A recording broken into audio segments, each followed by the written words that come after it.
kita lihat cara balingan untuk memancing pantai yang dilakukan oleh Cik Faizal. Okey.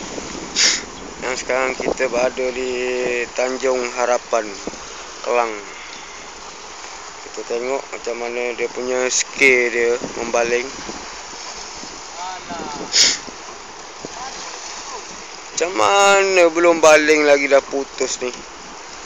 Aduh, tali murah ke apa ni? Oh lucut. Aduh.